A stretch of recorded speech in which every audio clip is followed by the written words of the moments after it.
welcome to the Infinity Bros podcast, the only podcast that is perfectly balanced as all things should be. I am your host, Max Mosier, here today to talk about Black Panther, Wakanda Forever. With me are two of my other Infinity Bros. First, it is Infinity Bro Robbie. Robbie, how are you?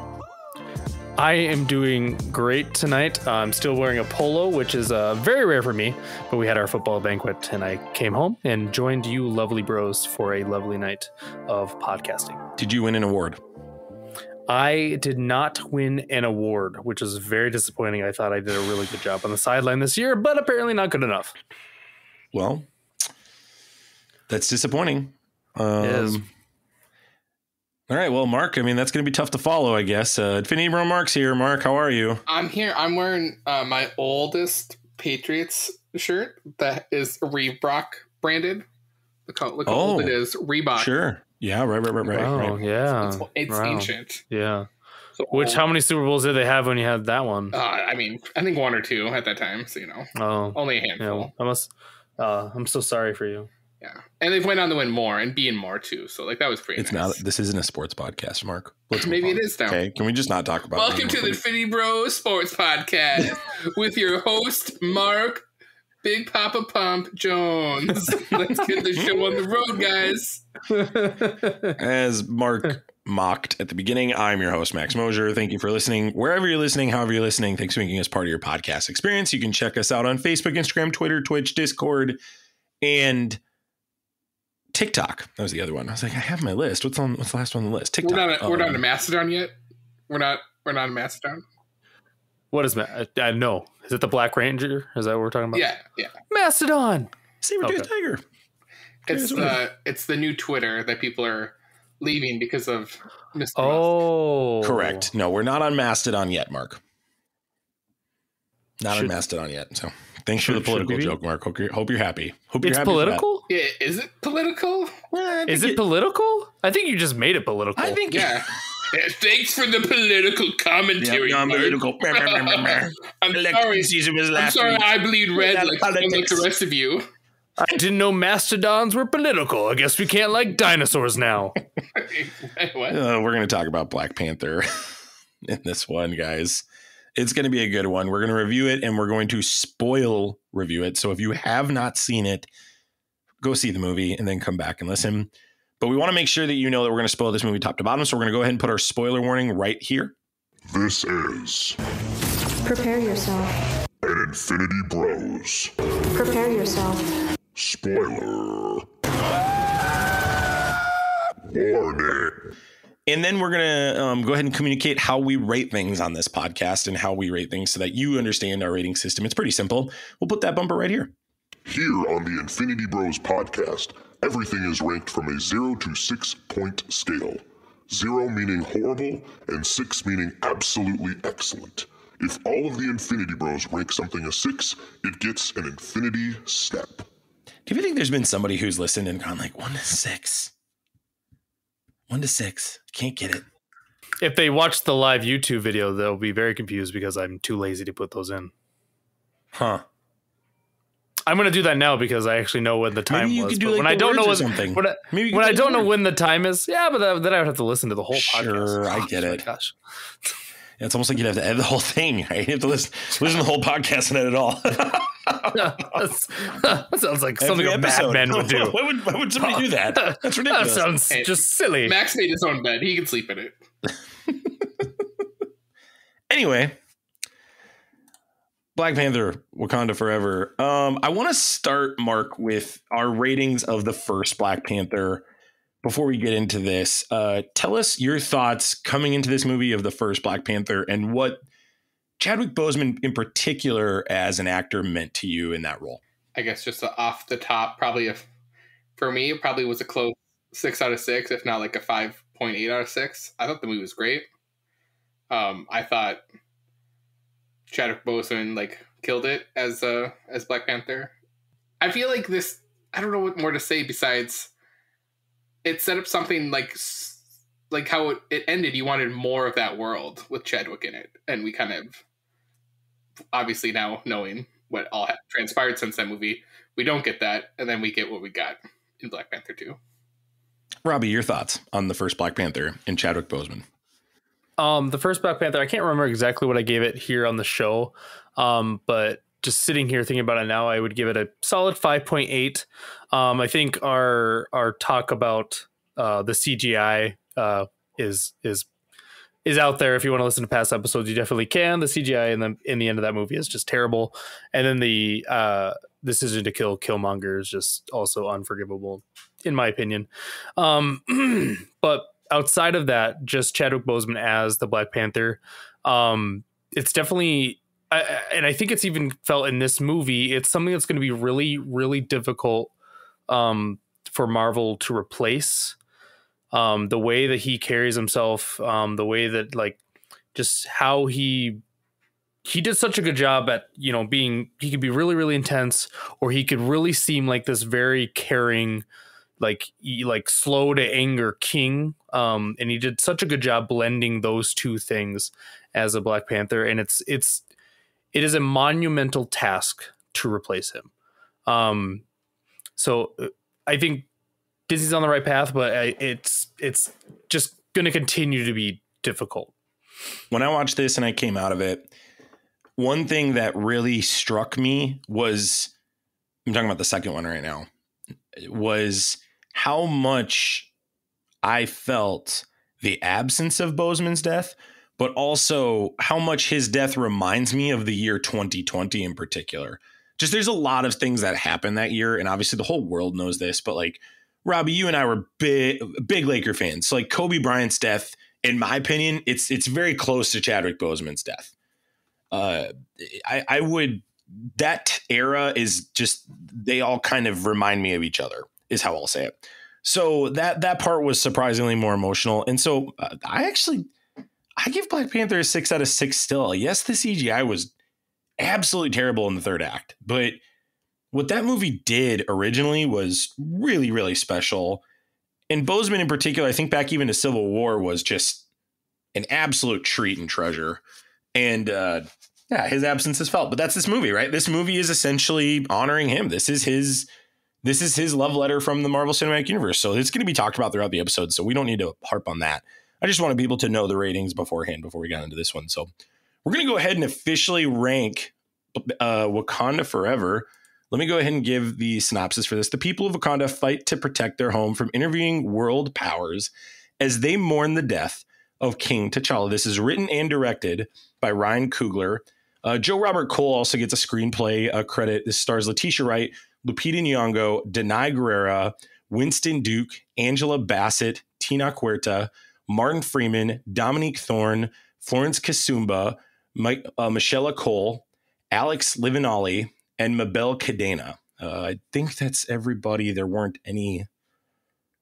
We also need to do Julia Louis Ray. You got it, Max. Just sound it out. How is that the name I messed up? I don't know Julia why. Louis-Dreyfus. I don't know why that was the name of all the names. It's Elaine. I don't know why you. I don't know why you screwed that up. That's the one every time. There's always one. That's the one. Her. She's in it. And yeah, it is the sequel to Black Panther we talked about at the beginning. So I'm going to start with you this time, Robbie. Robbie, tell me your rating of Black Panther: Wakanda Forever. I even right now, I'm kind of just in between a few. So I'm going to give it a 4.25. I don't think it's a great movie. I think there are a lot of great things in it. I think there's a lot of things that it struggled with, especially pacing wise. And then just like, me and Mark had talked about this already, but like the repercussions in this movie seemed off.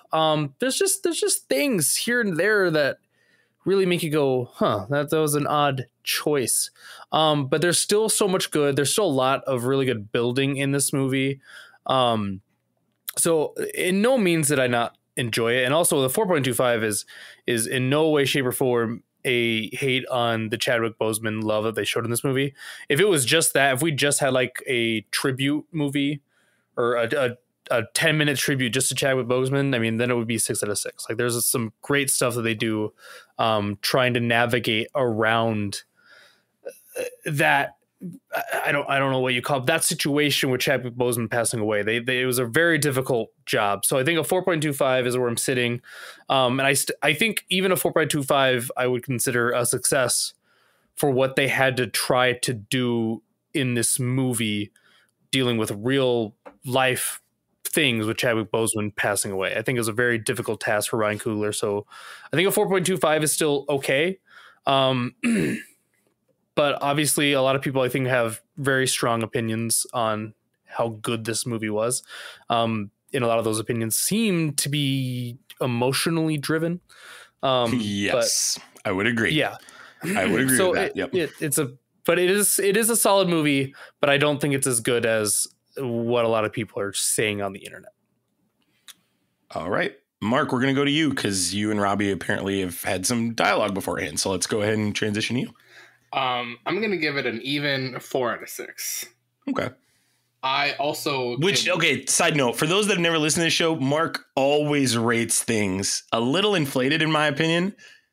So this is like, for me, I got to process the fact that you just gave something below a 4.5. This is very excited to hear more about this. Go ahead. Sorry. I definitely feel like they're, like what Robbie said, like how consequences just like weren't really like thought out well with some situations where like people get killed and everyone like at the end of the day is like, oh, let's go make some chicken, we're fine.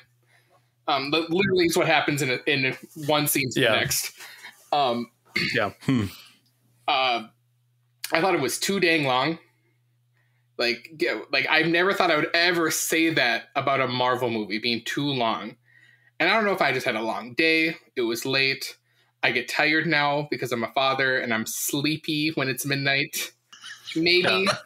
But I'm literally watching this like, why do we have so much freaking dialogue? Yeah. Like over the stuff when it could be like, just snap it up. And I enjoyed and I cared about the tributes. I thought the opening to this movie, where it was just all Chadwick Boseman scenes with like that marble flip, I was like, chef's kiss, Coogler. Was the movie like, did it look stunning? Absolutely. Did what they did with Namor as an antagonist? Chef's kiss. I loved it. I wanted more Namor. But the story they told with Shuri, I'm just like, I'm done.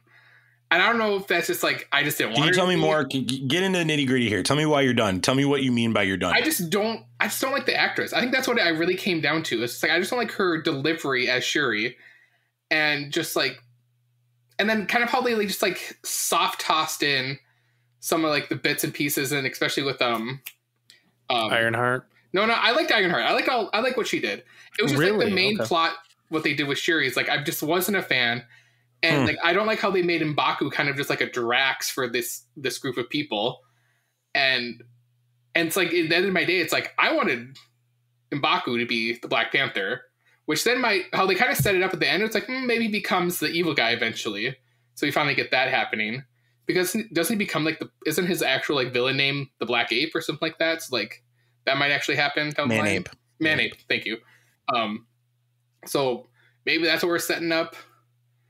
I just like when she got killed at the end, or when she got stabbed, I was like, this is amazing. What are they going to do here? I really thought like they're just making this, they're just taking out everyone in this family. We're just going to get a brand new slate of people. That's what I really thought was going to happen.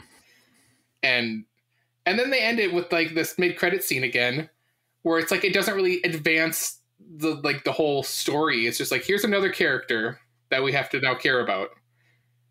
That, oh man. Well, you guys are right. I am way not with you at all.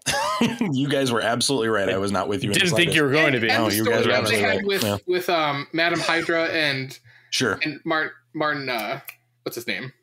The other guy. Martin Freeman's character, Ross. They're like side story stuff. It's completely useless. It seemed useless. Yes, you're speaking to the marriage storyline. That was like, yeah, it's like, oh, okay, sure. And exactly, it's like they were married. Like, obviously, she has a lot of pull to do stuff. She's clearly listening to people. So, like, is that the setup that she's going to be the villain? Like, for we'll talk about her a little bit later. We're gonna dive and how we break things down on this show is I told my beautiful wife Kelly, because I didn't go with her because I was with the boys this weekend. I was in the cities. And I told her, and it's like, you can go to the movie, but I will stay home with our child, and you can make it a U day, because I don't think I can stand sitting or sit in the theater another 2 hours and 40 minutes again to watch it. I said this. I think I said this to you guys. I enjoyed Internals more in the theater than I did. Ooh, you did say that, Mark. Ooh, you did say that. That's a bummer. And I would put this about at the same level as Eternals. Yeah, I think I have Eternals at a 4. And like, I left the theater for Eternals enjoying that. So I don't know if we should. Man, you're not bad mouthing Eternals. You're saying, and I'm not, and I don't want to say I'm bad mouthing Black Panther 2. I'm not one of those guys that are just like, or trolls on the internet that just hate it just outright. But sure. And like you said, like, yeah, take my rating with a grain of salt, because usually everything Marvel I love. I'm very shocked at your. I'm more shocked at your rating than Robbie's rating. Robbie's rating is par for the course for Robbie. And I'll end it like this: Black Panther 2, Phase 4 is what Captain Marvel was for Phase 3 for me. Okay, first of all, watch your mouth. Watch your mouth. Okay, we got introduced. Right. No, we got introduced two new characters, and that's all that matters to the whole story. Okay, all right, we're this is better than better than Captain Marvel. You two have had your moment. It is. Give me more. It's better than Captain Marvel. It's better than Captain Marvel, but that doesn't take much. It is not in my. Here's what I'll say. I would agree with that. It is better than Captain Marvel by a lot. Here's what I'll say. Okay, here we go. Yeah, because it's a bad movie. Listen up, little. Can I go now? Can I go? I'll let you guys talk. Listen up, little 6-year-old. Can I talk? Can I talk? I thought this was America. Listen up, 14-year-old Black Panther 6-year-old. Yeah. Chadwick Boseman's son is supposed to be 6, and the dude looks like he's 10 or like he's 10 or about to go get his permit. Like, what is happening? He's Robbie's son. That was terrible. No, it wasn't. That was not. It was great, and I'm going to defend it. So here we go. I'm going to go. This is going to be is when Shuri goes into the astral plane. Loved that. Loved that. We'll talk about all. We'll talk about all this. Let me talk. Just shut up. Okay, here we go. Max, go on. I disagree on a couple points, but I actually do agree on some points.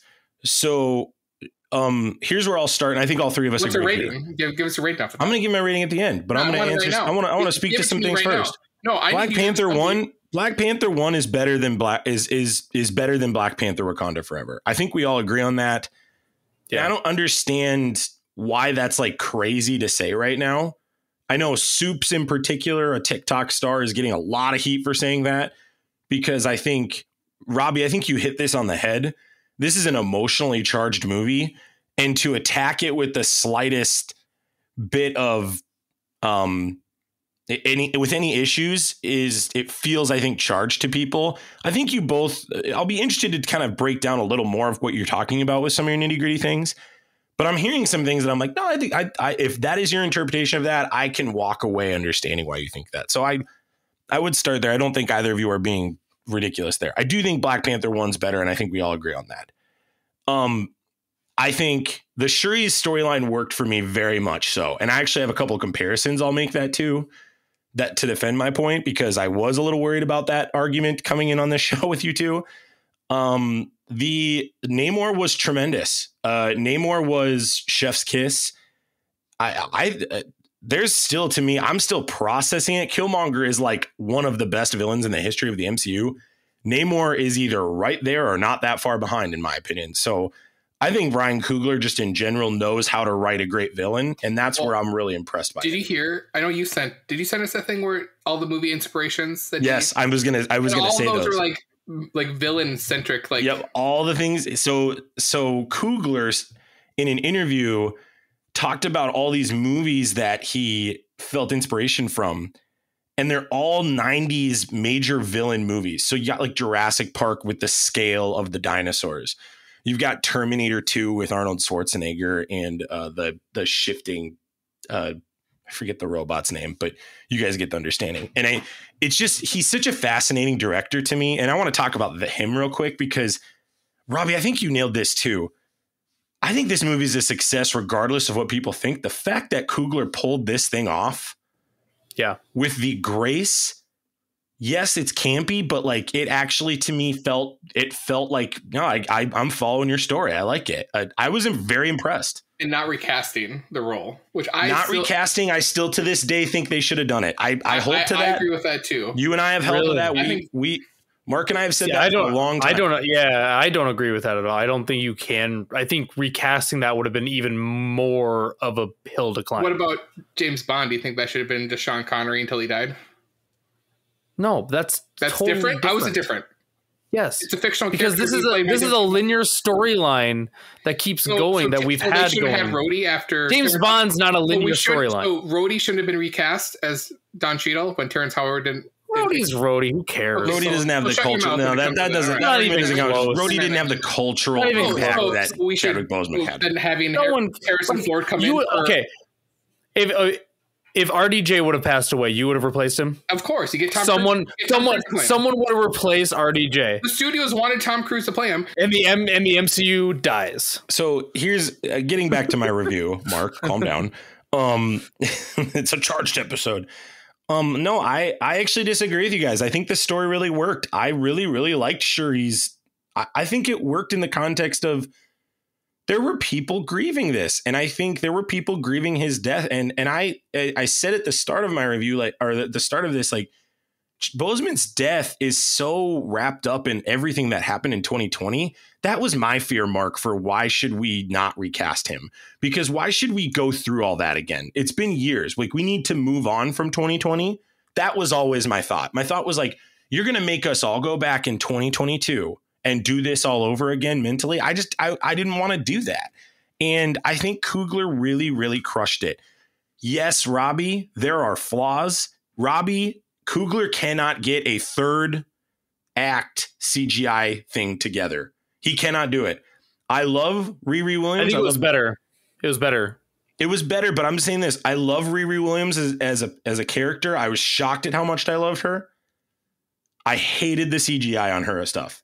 I like the concept of it. I think it can look better. You guys have been making jokes of comparing it to a Megazord. I think that's a very fair comparison. It looked like a Power Ranger. Exactly. It looked like a high-end Power Ranger. I'm okay with it, but I'm saying you can do better. Iron Man 1 looked way better. We can do better. If that's what we're going to do, let's make it look better. With her suit, though, what I think is difficult is it's a lot of it we saw during the daylight, and her suit was bright colors. So I know that's more difficult to make it not look. I'm just saying, I don't think Coogler has gotten the third act fight sequence down yet. I think that's his big crux. So that to me is why I'm going to say I don't want him doing Secret Wars. I don't want him doing those movies because he can tell a great story and do a great villain. And maybe he's Kang. And I know Kang Dynasty is going to be Daniel Destin Cretton, but I don't want him doing Secret Wars because I don't trust him with that third act. All this to be said, this to me is an accomplishment by I believe I used the word brilliance in my review on Twitter. I stand by that. I think Coogler really crushed this. I don't think it's that great of a movie, Robbie. I currently have it on my list all time as 16th all time, and that includes all the TV shows. I have it under Captain Marvel. I think Captain Marvel is better. But I have it above some others that are notable to people. I have it above Werewolf by Night. I have it above Iron Man 3. I have it above Thor Love and Thunder, which I liked. I have it above Eternals. I think the point I make is this movie has a lot to say. I think Shuri is going to be an interesting character moving forward. I'm interested to see the consequences you guys are talking about because I'm sure there's going to be some points you make that are fair. My rating right now today is a 5.2 out of 6. I don't think this is perfect, but I think the hand dealt. I'm really honestly shocked they didn't nuke it. I'm shocked they didn't go, we can't do it. We're not going back.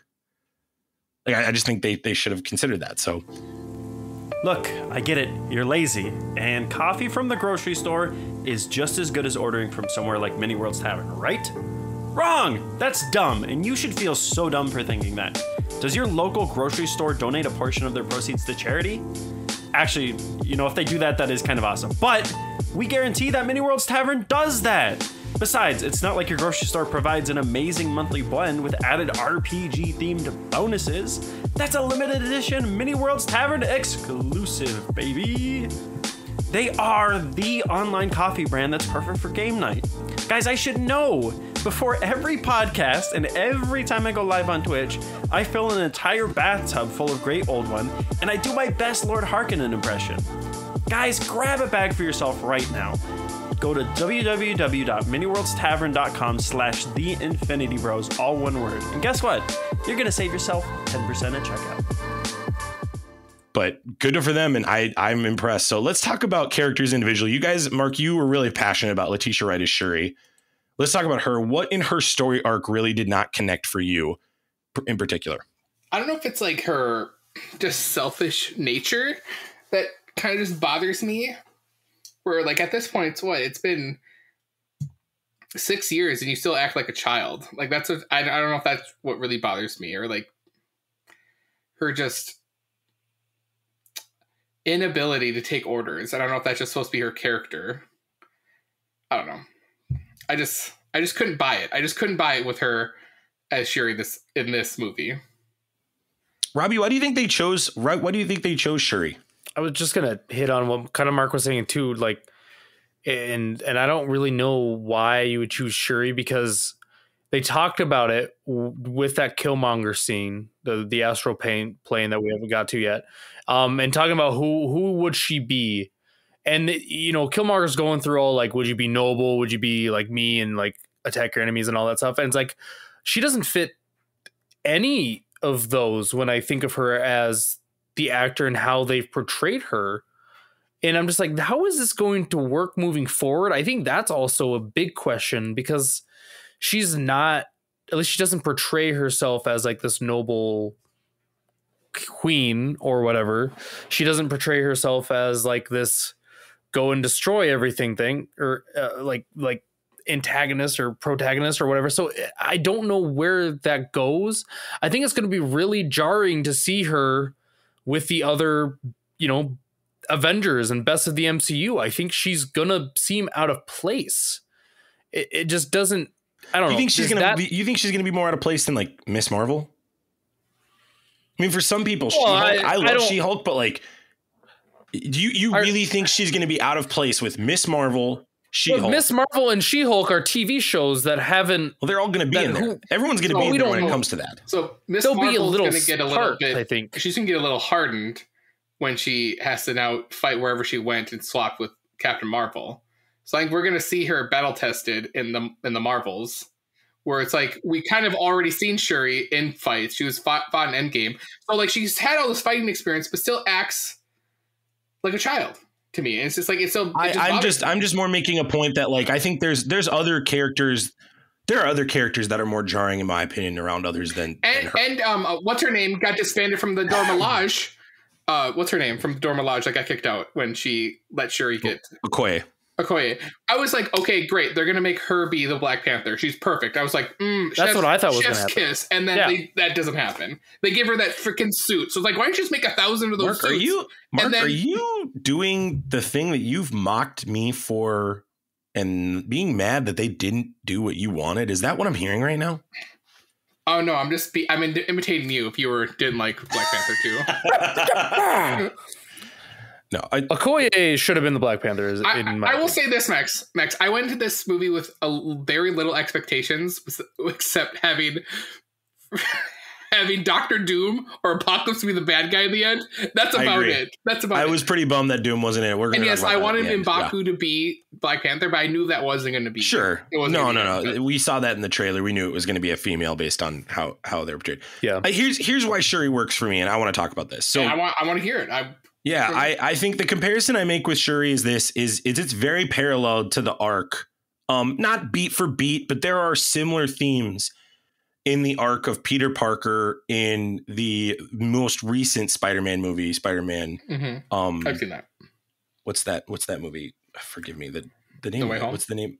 No Way Home. No Way Home. All the home names get me mixed up. So yeah, in Spider-Man No Way Home, I think it was a small movie. It was a very good movie, and I loved that arc too. I think Peter in that movie experienced an arc of he was going to kill Green Goblin, and like throughout the movie, he's like, I'm gonna just send these guys back, and the whole time, people around him are telling him that's not what Spider-Man does, and that's a similar parallel I felt here with Shuri.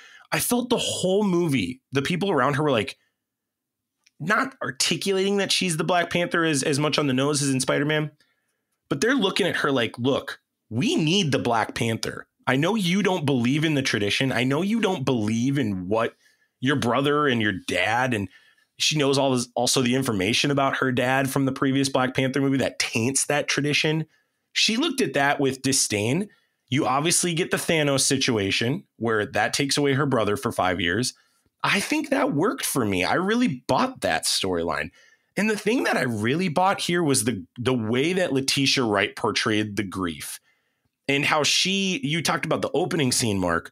Man, I thought she crushed that. And I think that to me is what sold all of this. Where I think this gets muddy, and I think you guys have a point, is in the third act. The transition from her meeting with Killmonger, there's no like resolution in that meeting is kind of what I'm gathering you kind of articulating here.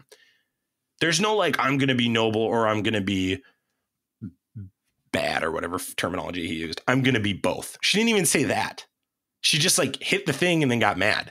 I would have loved in that moment to clear up this argument for her to go, I'm going to be both and go, we're going to go kill Namor. Like, and then she comes to the resolution. The point I make with all of this is it was a very, very similar arc to Peter Parker in the newest Spider-Man. The first Spider-Man from the very first one, Tobey Maguire, stops him from killing Green Goblin. Angela Bassett stops her from killing Namor in this. I felt that those beats were similar. And so I have a hard time hearing that argument that her arc didn't work because I'm like, well, we loved it in Spider-Man. Why can't we love it here? Do I think she's like fully set up? No, but I think nobody was fully set up is kind of my argument. I think the argument would work if someone else would have been on the beach with her and Namor. If someone else was there, like Ironheart, you think if Ironheart was there with her to say it? I don't know, because I have lots of thoughts on Ironheart. But I feel like if it was two people fighting Namor and like she gets a chance to kill him and like one stops her because like Spider-Man was going to kill the Goblin. Yes, 100%. Kill Green Goblin. Yeah. So it's like, I think I would 100% agree. I think that would make a lot of sense that like someone needed to like pull her back, and maybe they wanted it to seem like it was, Chadwick Boseman pulling her back, but it's like, it didn't hit well enough for me. That was so missed when she gets that scene where it's with her mom. I was like, that would have been perfect. That it's Chadwick, like just CGI Chadwick Boseman. You're saying the shots she saw on the beach at the end of him. That's when that montage should have occurred. If that would have been Chadwick Boseman, and if they could have got like blessed to do the hologram thing, or use all your money on the CGI, and then just like 5 second scene, right? Yeah, for 5 seconds, just to have him just standing in front of her or something. That would have. I'm getting goosebumps just thinking about what that would have looked like. I don't think they landed that well. I can see that. It worked for me, Robbie, but I just want you to hear, I don't think you guys are nuts for that. I think I got the vibe that it was like, we're kind of hurrying this up a little bit, but I felt the whole time watching this, I was like, Letitia Wright is exploring grief. And we'll talk about phase 4 in a minute at the end of this too. I think Marvel made a very intentional decision to make everything about grief in this whole story arc. Phase and I think this was the cap is of that. The emo phase of the MCU. That's what it is. It's Robbie's favorite phase.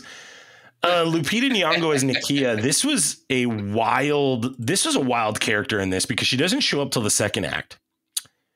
She goes undercover to save Shuri with Namor, and we'll talk about him a little bit too. But you guys both touched on this. It is revealed that she left after Boseman's T'Challa passes in Infinity War, and it's revealed she left because she was pregnant. Which, did you kind of think they were going to go a pregnant story arc in this? Because to me that felt like a layup to me, but I didn't. I mean, when the movie ended, I was like, I guess they're not going to do that. So then the post-credit scene really bamboozled me, in my opinion. Can you guys tell me more about why her giving birth to this 6-year-old bothered you guys so much? Because it really impacted me, but I'll talk about that in a sec. It wasn't about her having a kid. It's that the 6-year-old child was 14. You just didn't like the actor they chose. Yeah, the actor they chose was not a 6-year-old child. Totally. I can live with that. If you want to go with that storyline, sure, whatever. I don't know. It's kind of on the nose to make it more emotional, I guess. Sure. But if you want to go with that, fine. But make the kid believable.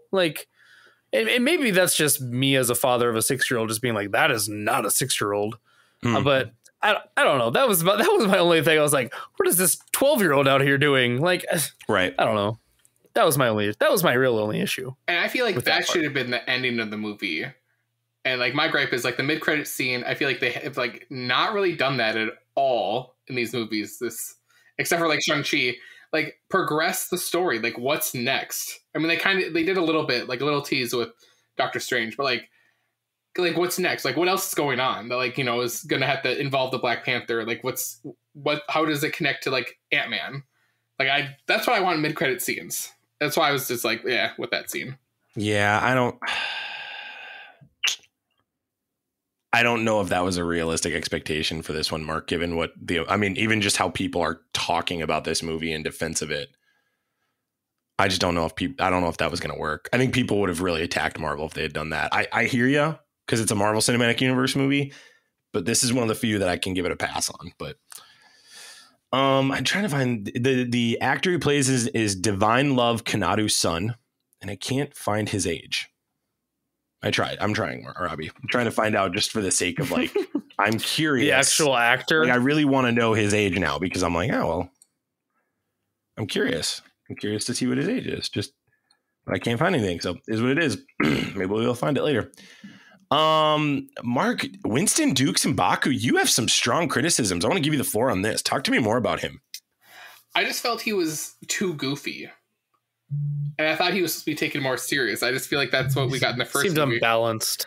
I mean, which then my first thought when I saw him walk in, like eating a meat stick, I was like, he's a Skrull. He's a Skrull. He's not himself. He's not the same person. That's what I thought to myself right away. You're probably right. And then like, he's yes. like, he's been told that Namor is just like a BA guy and he's going to beat him up, like attacks him and then gets like his chest crushed in. Well, not only that, Mark, but the M'Baku from the first movie wanted to fight. Yeah. And he wanted to always fight. This M'Baku wanted to retreat. Totally out of his character. Mark, he's a Skrull. I think you're right. It makes complete sense. He was pushing them to retreat. Where did he have them retreat? In his backyard. So, and this is what they do. He aligns himself right away with Shuri. This is such a revelation to me. And tells her that, like, he promised Chadwick that he would do this. And at the end, he's like, I want to become king, if you remember that. He's like, he challenges for the seat. So the dude is trying to take over Wakanda, and who wants to infiltrate Wakanda? Skrulls. Oh my word. Yeah, dude, you're right. He's a Skrull. I'm all in. He's a Skrull. It makes complete sense. Great actor to pick too. We just lost Scott listening. He was in us. Yeah, it's him. Yeah, Mark, I'm in. Yeah. There's a whole episode where I just predict who the Skrulls are through the universe. Dude, it makes him. Yeah, you got 100%. Hulk. I love Skrull Watch. It's the best. I love you guys. All right, Robbie, I am very fascinated because I think this is where you and I might have fisticuffs. No. I'm not talking about this. I'm talking about the next character I'm going to talk about. Dominique Thorne, who plays Riri Williams. Robbie, you said you have a lot to say. I want to hear what you have to say because this is the character I'll be defensive about. So, and it's not her fault. It's the writing. The first half, splitting the time that we meet her to the end of the movie, the first half of meeting her and who she is as a character, freaking A+. I was all in on who this character was. Loved everything about her. I think the writing was really, really good. And then they gave her Power Rangers Ironheart suit, Iron Man suit that she made. It looked worse than the first suit. It looks terrible. The first suit looked way better than the second suit. Yeah. And then she's also just like, she's a college kid that is now also willing to fight for the Wakandans and kill people with weapons. Don't agree with you here.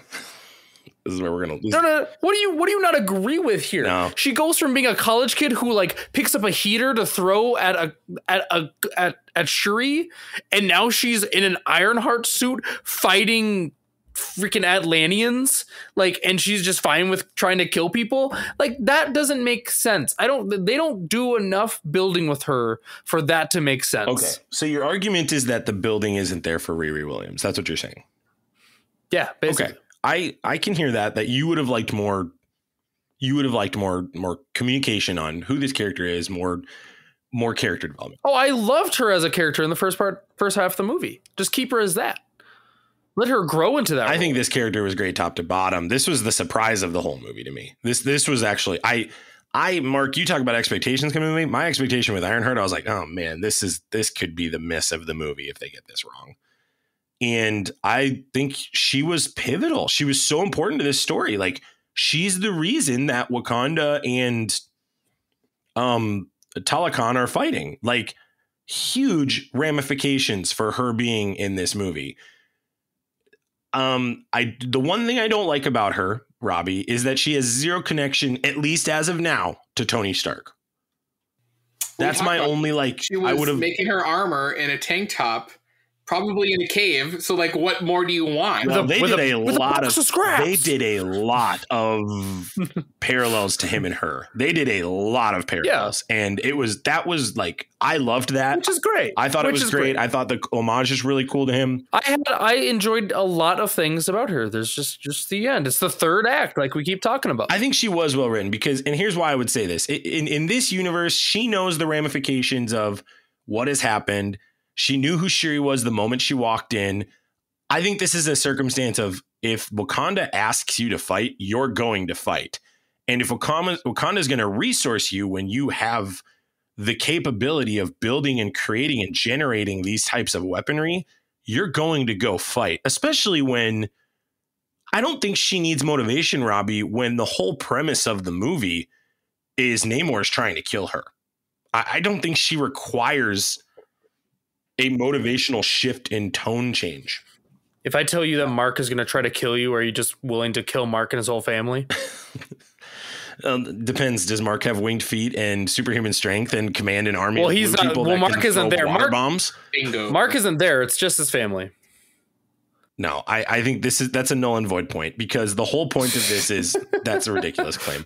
That's like the Sean Connery James Bond argument. It doesn't work in this case. No, I think it's we're not going to agree on this. I just think it's very weak, and I think it was just lazy that she just like, oh, now I'm willing to do all this. It's the same, in my opinion.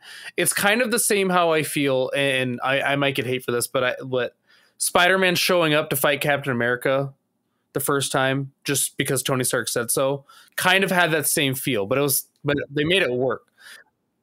But just she's just totally willing just to go out there. Yeah, if Wakanda calls you, you go. Because she was saved, remember? Like that's what set it up is why am I blanking her name? The Okoye. No. The mom who like saved her life. Like that's why. Angela Bassett's there you go. Ramonda. Thank you. Ramonda saves Ramonda for you. Sorry. Ramonda saves Riri Williams' life after Namor attacked Wakanda. And like that's like her catalyst. Like, yeah, she's gonna go slaughter tons of Namor's people because, well, not tons, because they were getting their butts kicked. Well, yeah, they got their world rocked by them. Yeah, we're gonna talk about that in a sec too. Yeah, we will. Let's talk about Ramonda real quick. Go ahead, Mark. One little tidbit. So, like, in the beginning of this movie, we're following Lake Bell, who's playing Dr. Graham, who is the voice of the Black Widow from What If. Just throwing that out there. That was interesting. Yeah. That clearly people like, and that's what we also got set up is like clearly people are like countries are like wanting vibranium, will do anything for it because clearly it's like a top dog resource, and want like Wakanda to like just give it all up is I think what is fascinating. And the funny thing was Chadwick Boseman's T'Challa ends Black Panther saying you guys can come on in. Right, so like that whole story arc, whatever that was, McDonald's in Wakanda, and we didn't get any of it. That got derailed because of his death, essentially, and like it makes sense in the story. They're like, no, absolutely not. We're not doing that. Our king is dead. Like I totally get. To me, that those pieces of the story fill in, and that works for me. Ramonda, Angela Bassett, I thought she was this was an incredible movie for her. She was strong, powerful. She was the queen. Really felt Angela Bassett's role in this. I thought she did a tremendous job. Probably the best actress in this movie, in my opinion. I thought she was tremendous. I would 6 out of 6 her performance. In the camp of the Wakandans, she probably did the best, in my opinion. Maybe Letitia Wright, in my opinion. I know you guys don't agree with that, but she for sure. Angela Bassett was great. Okoye, I think, did a really good job. They don't give her a lot to work with, but they did not this movie. They did not give her, but I just wanted to highlight Angela Bassett's character. Okoye, yeah. I mean, yeah, Robbie, we could talk about that. I mean, I was fascinated that they sidelined her. They took away the one thing that she wanted the most, which was interesting, which is to be a general. And they did kind of set up. I agree. Like, story wise, it did kind of look there for a little bit. Like, is she gonna get the Black Panther job? She was my pick to be Black Panther. I don't know. We did this on one of the episodes where we said, who do we think is going to be? And I said Okoye. I thought that would have made sense because then you do have, you know, one of those ones that Killmonger was talking about. You have a vengeful then queen, or maybe she doesn't have to be queen. Maybe she's just the Black Panther and Shuri can be queen, and they can figure that out. Cause that's what I thought they were going to do. Yeah. But didn't go that way. Nope. Didn't. Mark, thoughts on Okoye? Same thing. I really thought they were setting up her to be Black Panther, and I, you know, without any like discussion, they just stripped her of her title, and you know, then they put her in a weird looking blue suit, and that's what we got out of Okoye. Did you feel it was ridiculous that Ramonda did that to her? Yeah, I think it was without, like, because I feel like the rest of the council's like, maybe we should, like, you know, not be so hasty on this decision. Yeah, especially after what happened. I loved M'Baku's rhetoric of like, yeah, you guys like totally just gave the throne over to Killmonger. That's a good idea. Oh, well, I loved that whole dialogue too when they brought up Killmonger and all that stuff. How they still are a little salty with each other about that. As they should be. That was all their fault. That's the whole point of the first Black Panther. That's the whole point. Yeah, I agree, guys. I think Okoye really got the short end of the stick on this one. I think you guys are very correct on that. I think we are aligned there. Let's talk about Tenoch Huerta as Namor. I got to tell you guys, when I was a kid, I would get the like Fantastic Four collection books at Barnes and Noble, and I'd read these things. And Namor was always one of my favorites. And I've always felt like Marvel has a better character in the water than DC. I feel like DC's pretty much got everything else covered in terms of like powers level, but I've always felt Namor's just better than Aquaman. And man, did they showcase that in this. And I'm going to say this, if I am James Cameron, I am livid that Marvel beat me to the blue people in water storyline going into this, because I thought this was the cool part of the movie. Tenoch Huerta especially, I thought this is his first movie ever. This is a new person. So again, Marvel just plucking random people and making them stars. This is another example of that.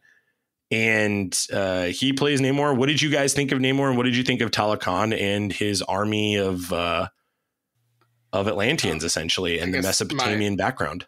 My first opinion would be Aquaman would wipe the floor with Namor's body. Just crushed. Just putting not that out even there. Close. That's fine. It's not even a fight. Having said that, because I'm gonna go back. With his claw, he'd take it with his claw. He would call like every giant sea monster beast to also take his turn wiping the floor with Namor's body. That's how much more powerful. Welcome Aquaman to the is. Infinity Bros podcast, the 2v1 podcast. Having said all that, I was so pumped that Namor was going to be in this, because to me that was like, I called it an Endgame. With those, yep, you called it. Great job, Mark. Take your victory that's what Black Panther 2 is going to be. It's going to show Namor. The other thing is, this sets up Illuminati, because potentially he'll be in the MCU's Illuminati. Mm-hmm. I thought the dude great. I loved his portrayal of Namor, where it was kind of like menacing and like heartless, and very much like for his people. I really thought, later on when I started seeing more of his people be blue, I was just like, okay, you know, maybe that's Apocalypse's influence. And like, especially like when there's that fight scene on the bridge with the cops where a couple of those people get killed and they regenerate. I was like, oh, that's who regenerates pretty fast or has that ability? Apocalypse. So like, I was like, and then even Namor in the movie says that he's a mutant. So I'm like, well, how would he know he's a mutant? How would he know that? Or maybe Apocalypse told him. Sure. And then literally the whole movie, he like it gets all explained, and there's like no holes in his explanation of how things are. And I'm like, dang it. There's no getting into the weeds with his story. So he's just interesting. That's a really interesting theory, Mark. I like that a lot. So, but anyways, with all that, I thought it was perfect. I really think it would have been like if Chadwick Boseman was still with us, I think we would have got a way better dialogue between Black Panther, Chadwick Boseman. And Namor. That fight at the end would have been, I think that is where we could have really seen a great fight too. Do you think they would have spent more money on CGI? They wouldn't have had to spend money to make Chadwick Boseman into a CGI person standing there looking at him, right? I mean, they could have put that budget towards other things. Do you think any of that, like maybe during that time when they were working on that, that's when Letitia Wright's actress was hurt? Because wasn't she like injured? Yeah, was, like, she got for, like, hurt. 6 months? Yeah, that's a good for question. a while. Yeah, and like they still worked on some like CGI. Maybe it was just an homage to Chadwick Boseman. You know, an extra homage, just terrible CGI. Well, I mean, it is important to note too that Coogler had his first draft written, and Boseman had read it. So, oh man, he had it written. That would be interesting. If like that's out in the ether to see what that first draft was going to be. Yeah, that'll be. Was it going to be the same thing just without the funerals and stuff? With this, when this MCU thing is done, I would imagine that will be on the.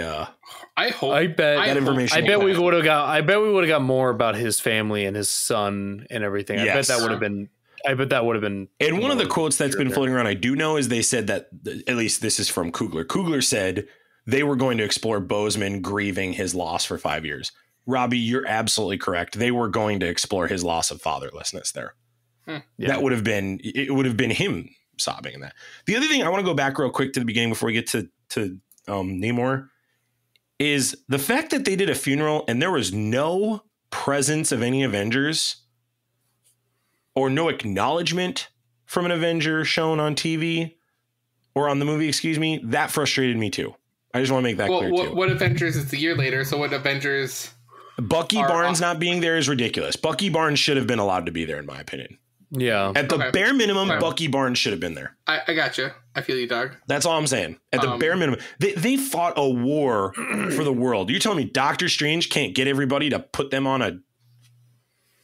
They could have done a separate funeral. I'm just saying Bucky Barnes not being there for all that that T'Challa did for him. I agree with you, because if they were all at Stark's funeral, you would think a majority of them would also be there for... Right. Yes. Well, because then now you have this weird, like, once she shows up as Black Panther, then now there's going to be this whole other thing of dialogue that they have to get through. Because, like, she's just going to show up and they're going to be like, oh yeah, that's Black Panther. Duh. It'll be like that is weird. The line will be, I heard there was another Black Panther, but I agree. didn't know who it was. That's what the line will be. Well, but that's so lazy. I agree with you 100%. That's so lazy. Agreed. They should have. That's what it'll be. I didn't even think about this until right now. Like, that should have been a thing. The funeral should have been a thing. I said that, like, Mark, you and I talked about this a couple weeks ago. I said, if they don't have a scene like this, I'm going to be frustrated because yes, Wakanda plays the whole, like, oh, we're better than everybody else thing. Yeah. But you guys were on the battlefield with Captain America in the biggest war for the universe.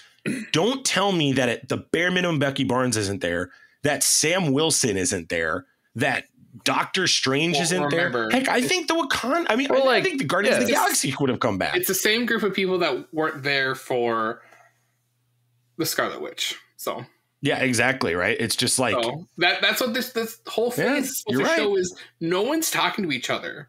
No one's connected. So when something big bad comes, no Avengers anymore. When you're right. It's just bad comes, they're going to be so disassembled.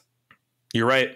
That they're going to have to, that people are going to get hurt. People are going to get lost. And the few that are left to fight are going to have to band together and probably go to space, the multiverse, or other quantum realms to get people to fight the big bad. Yeah. And that's what's probably the setup. Okay, back to Namor. So no one's shocked when Kang comes and like slaughters a ton of people and there's no Avengers to help. Yeah, I agree. So Namor, that would be interesting. Back to Namor. Namor was so interesting too. Like, I really liked a couple things that I liked were, one, the sirens they used, where the women would come out of the water and then men would just jump in the water. That was awesome. The water bomb sequences in slow motion were absolutely tremendous. That's where I think Coogler really crushed it, especially that scene where Riri Williams and Okoye and Shuri are escaping and they do the water bomb. And it's just like, it was so great. I really, really enjoyed everything with Talokan. I really enjoyed all that. One other loophole you guys, you didn't talk about, but I thought was a fair point that I heard from somebody else was, if Namor is so hellbent on protecting his people, where was he in Infinity War and Endgame? If he's so protective of them. Yeah, because some of them would have disappeared. 100%, 50% of them would have. He can be that way, and that's fine. But he to make it that he was sealed off forever was just not the best way to approach that arc. He did say that his city. He made a mention that the capital city had moved.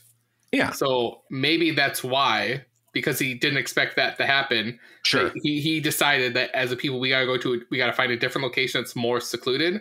Because maybe his thought was that was something that the Surface Dwellers did. So it was just such a great moment, Mark, when him and her together, and for him to go, yep, and that's when we lost half of them.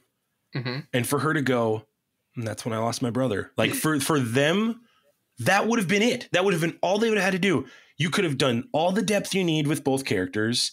You could have, because in that scene, you're showing Namor's affection for his people. Yeah. You could have accomplished that. I don't understand. That's such a big event. If you're going to use the consequences of the event, you need to at least reference it more than the one conversation with Okoye and Nakia. There's a lot of, I think, issues with consequences just in Phase 4 in general. Like we talked about it at the end of the movie. It's like, so Namor's not going to mention the giant Eternal sticking out of the... That's the other... I brought that up at the end of the movie. I was like, this dude rules a sea, and he's not living in the Celestial... Or like any mention of it. It's like all we've gotten from that is like a few. We're just ignoring it. Just like a few, like it's in a desk or like in the background of a show. Yeah, like that's I agree, guys. I agree with you on that. Yeah, those consequences got to be articulated at some point. I completely agree. That's completely fair rhetoric. We talked about Ross someone mentioned the Celestial Ocean. Yeah, just somebody say something. I mean, come on. Like, why couldn't the final battle be on the Celestial? I would have loved that. Could you imagine if that's what the final battle? That'd have been a great battle. That would have been a great battle. Well, yeah, and they were talked about. They had to go somewhere secluded. That would have been excellent. That would have been perfect. Yeah. Oh there will be a battle on that Celestial one day, Mark. You can, or they'll be the Avengers headquarters because they're never going to bring it up. No, they'll bring it up again. They have a plan for it. I just don't understand it. That's the thing. This phase is really them restarting this whole thing, and I think they're even trying to figure some things out. It's been obvious. The Everett Ross and Valentina Allegra de Fontaine relationship. What the heck? Mark, you talk about parts that could have been cut out. This whole thing. Yep, we didn't need him. We didn't need her. Cut it out. Get him out of there. Made no sense. Yeah. Because it just ends up with him now living in Wakanda as a fugitive for the rest of his life. Yeah. Like, that's what his storyline ends at. So, like, what is he going to be doing in Wakanda the rest of his life? Isn't he going to be in Secret Invasion? Yeah, he's going to be in Secret Invasion. Does he work for then? He better find out M'Baku's a Skrull. That's going to be it. Yeah. He finds out M'Baku's a Skrull and goes, "We've got big problems. Wakanda's got Skrulls." You guys said they wanted a Skrull in Wakanda. Is he a Skrull? It would make sense. No, I don't think he's a Skrull. No, I don't think Ross is a Skrull. It'd be cool though if he was. I don't know. It makes sense. It makes sense. You guys just always talk about other people. It's a good point. I just want to call someone a Skrull. I think Ross is a Skrull. Then, Robbie. He's a Skrull. Yeah, that guy. Skrull Watch 2022. There it is. Put it on. Not T'Challa's son. He's not a Skrull. No, he's 18 years old. Don't worry about it. He totally could be a Skrull then. He's 18. He's getting older as 18 years old. He's 35. It's a grown man. He's got a mortgage and a minivan. Mortgage and a minivan. Yeah, I thought. I mean, He's Isaac Edlund. This is one of those moments where Marvel appears to be kind of doing the corporate thing, where they're like, you got to put people that are in future. This was the future stuff you wanted, Mark. You talked about, I wanted that future stuff in the post-credit scene. This is it. They gave it to you in this, and it just wasn't. They're not doing a good job showing the big plan here. Though.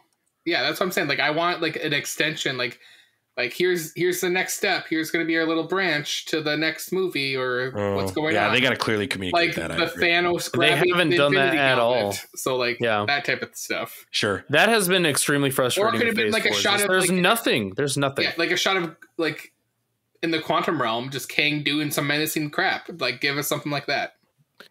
Just Kang eating an apple. Yeah, it wouldn't make literally sense. That could have all it could have been. Kang eating an apple. That would do it. But why is he eating that apple so menacingly?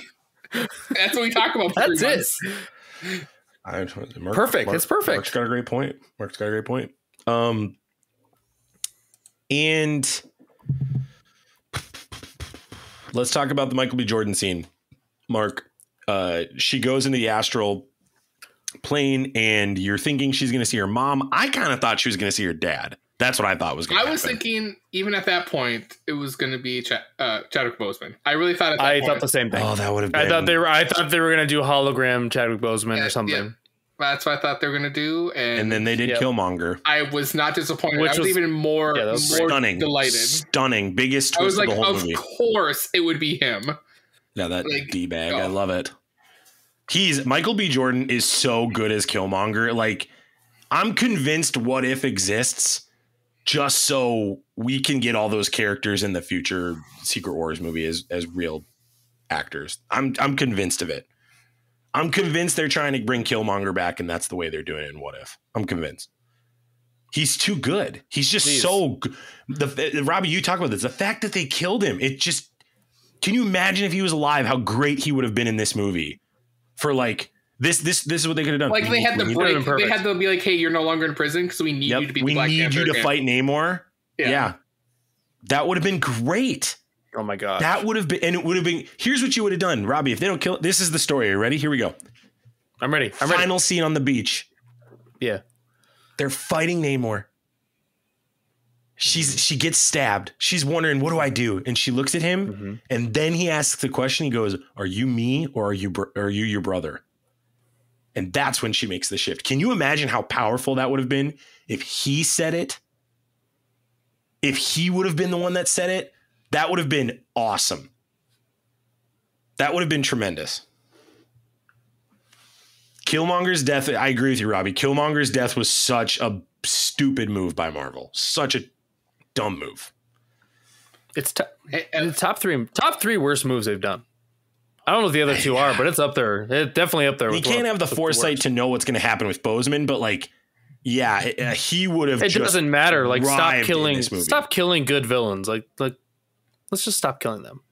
You know? Yeah. Let's just put him in TV shows and make them dance like Zemo. Yeah, keep Zemo alive. Thank God. Well, Zemo's got to be in the Thunderbolts, so it's not his. Gotta blame Killmonger's not in the Thunderbolts. He's really good at dancing, Robbie. Really good at dancing. Right. Got to be in the Thunderbolts. Is he a Skrull? No, not a chance. He's not a Skrull. Hey, if Killmonger could figure out how to kill Thanos, he should have been able to figure out how to survive an attack by, the Black Panther. Robbie, what if the Killmonger we saw was a Skrull and the real Killmonger's still alive? In the astral plane, or the actual it's a Skrull Killmonger. Yeah, in the astral plane. Okay, yeah. Hanging out with Bass. Does Kang have the ability to bring back Killmonger? Could he do that? He has access to TVA. Don't you yawn at this. Yeah. Don't you dare yawn at this. Could he do that? You pontificate all the time. Don't yawn. What if he just brings him in? Like, I'm tired, bro. Like that's his right hand man or whatever. Kang needs a guy to do his dirty work, and it's Killmonger. It's Killmonger from like the What If, like in his full all Infinity suit. Oh my gosh! Like he's full control over Kang. Yeah, King has full control over him. That would be mind blowing. Please. Last notes before we talk about the future here.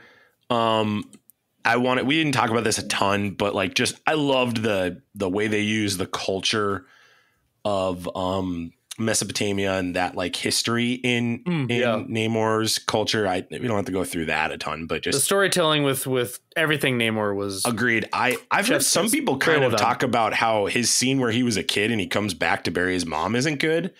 And I was like, that was a great opposite arc to what's going on with Shuri, who said earlier she wanted to burn everything down. Additionally, it was a great addition to the things Killmonger said. I think Coogler, although he had some things that were like really annoying to see on the screen, he really crushed Namor to me. Like he really, really outdid it. Because Namor and Aquaman, like it was always the joke with Aquaman and Ant-Man, and Namor was like, how do you make these characters formidable and scary? And I think in the case of Momoa, they went with the direction of we're going to make him, you know, more beefy, more of a bro, more of a surfer bro, and lean into that culture. And then with this one, they lean more into the culture of, you know, Mesopotamia and, you know, obviously going on the opposite arc of the Black Panther. And I think it really worked for them here. And I'm interested to see how he's used in the future. And that was my question to you guys. How are they going to use Talokan in the future in this universe? They have to use him. And additionally, Mark, if this is the guy that plays Namor, does Reed Richards' wife, Sue Storm, stand a chance to stay with Reed? This guy is an absolute dude. And he's going to absolutely steal Reed Richards' wife. Like that, there's totally that Fantastic Four movie. Fantastic Four 2, just go ahead and write it down right now, Mark. Reed Richards' wife is going to be... What has happened? What? Namor is going to attempt to steal his wife in Fantastic Four 2. The guy that can't go in a sauna? I love that. That's brilliant. That's brilliant. It's a great argument. Yeah, it'll be interesting because kind of, you know, he gets a little, you know, sass at the end about like just giving up, even though like a ton of his people got killed and he killed a bunch of Wakanda people and everyone just went home like nothing happened. Clearly winning. Yeah, like no repercussions. Yeah, we haven't even got to that about what me and Mark are really like fired up about. We can talk about it. But it'd be interesting, like what they're going to do to get him back out of the water at this point. Sure. So how does that happen? Or does something happen where Shuri calls him and be like, hey, we need your help? Yeah, I think it's like that. I think it's a similar situation to kind of Captain America with. Well, and that's what he said when he was talking to I forget what that lady whose name was like, they're going to need me kind of thing when he was talking at the end there. That like he's going to be around. He's going to be a menace basically for the Wakandans for a long time. So, but the thing that we didn't get into is what me and Mark were kind of the grumpiest about was like, so, okay, you have Namor defeated by Asana, essentially, right? And then they like Shuri beats him on the beach, and then they just go back on the ship, and like there's like 10 Wakandans and like 1,000 a sea of dead bodies around the ship. Basically. Yeah, and then all of Namor's people are standing there, and you're like, time to go home, guys. The game's over. Yeah, it's like it's over. This is it. It's like, Namor, I think you could just like. You could decide to attack her right now. I think you would win. Like his people should have been like, a very good chance. We all have all their main characters right here circled. We can kill them all now. And then they're just like, nah, we're done, guys. It's like, okay, Mark. It's like House of Dragon, the end of House of Dragon, where what's her name is on the dragon in front of all of the family that wronged them. And she like could have killed them with the dragon, but she's like, you know what? I think the story needs to go on. And then leaves. Like that's the same freaking thing. Like this is just like plot armor where it's like, there's 10 of them. There's 1,000 of you. There's no way they can win now. Like you can end this. It can be over right now. And they're just like, nah, Wakanda forever. Yeah. Yeah. And then they just move on. It just like, those are the things that in the third act that just like, okay, that makes for like a satisfying ending, I suppose, but not for like a good ending, I suppose is what we're getting at here. Yeah, I have a hard time defending the third act in those kinds of things. So I don't think you guys are crazy for that. Or like when Wakanda also gets attacked earlier in the second act and then they just move on. Yes. And then, like no funerals for those people that probably died. Yeah, all the people that just... I even go earlier when Okoye and Shuri go to get Riri or like bring her to her like warehouse area, and they like the they cops fled, and then they get like cornered by the cops around the bridge, and then the Namor's people come and like they just like kill the cops like no problem, and like no repercussions there, like blaming that Shuri Williams is a cop killer. Like it's just like literally no like if you're not a main player and you get killed, it don't matter in this movie. Like there's just no repercussions whatsoever. Cops getting killed, that's diplomatic immunity, but yeah. I think for me, like my brain fills in some of the gaps there like a comic book, but I get it. I get the argument. That's fair. Those aren't big gripes for me. I can hear the big gripe of like you have all their main characters surrounded and they're just not fighting. I get that. That's fair. Completely fair. Yeah, Ryan Coogler needs somebody. Should have someone else do his third act. Yeah, just talk right what he wants to get to, and then just have someone else like write the entire thing. The third act is where Coogler just loses this here. It's like it doesn't lose. I take it back. He doesn't lose it to me. He loses it in the action sequences. I got the arc of Shuri. It worked for me. It is. The execution of the fighting and what it needs to do for the storytelling doesn't necessarily work. And this felt similar to Black Panther, the first one, but way worse in my opinion. In comparison, because I think the first one's still a 6 out of 6, even with the poor CGI and killing Killmonger. Yeah, Robbie, I totally align with you on that. Imagine if they had him, what they could have done. They could have done a lot with him in this. They could have done a lot if he was. Well, he could have been in so many things since Black Panther. Oh my word. He would have been in Infinity War. Yeah. That's where he would have gotten out. Oh my gosh, that would have been amazing. He would have been out. He'd have been fighting along the raccoon. Oh, can you imagine? What would he have done? Can you imagine him talking to Captain America? Can you imagine what he would have been like? A horrible person to Captain America to his face. And we would have got him versus Thanos because he would have. He's the type of guy that like thinks he can take Thanos by himself. Yeah, no doubt. Gosh, no doubt. He would have been like, "Hey, Doctor Strange, don't do that tornado for the water. Just let the water come in. Yeah. I got this. I can take all of them myself." He'd have been one of those people trying to grab that gauntlet. At could you Could you have imagined Killmonger and Black Panther fighting Thanos at the same time? Oh, that'd be cool. How sick would that scene have been? Yeah, that would have been cool. There's some cool things they could have done with him. I agree. Ridiculous. Regardless, I really liked this movie. I still gave it a 5.2 out of 6. I really, really praise Coogler here. This was a hard movie to make. Yeah, agreed. And in some ways, there's an argument to be made. This is the most important movie they've made to date. Given the circumstances and what this corner of the Marvel Cinematic Universe means to a lot of the culture. So, yeah, but anything else to add, Mark or Robbie, before we close? Any gripes you missing that I can let you air out? I got nothing else for you, dog. I think M'Baku's a Skrull, Mark. I think that explains his erratic behavior. I would agree. That makes sense. It makes a lot of sense. It makes sense why he would act the way he did after they died. After I just love you guys calling anything that it could just be bad writing, and you guys just Skrull, which I love. It's intentional. It's still intentional. There's no way they can badly write. That's my favorite. I love it. Robbie, anything to add? No, I'm encouraged by. Okay, do you guys know what's the plan for Ironheart? Is she getting her own movie, a show? Like what's she's going on getting there? a show, and that's where Sacha Baron Cohen is allegedly playing Mephisto.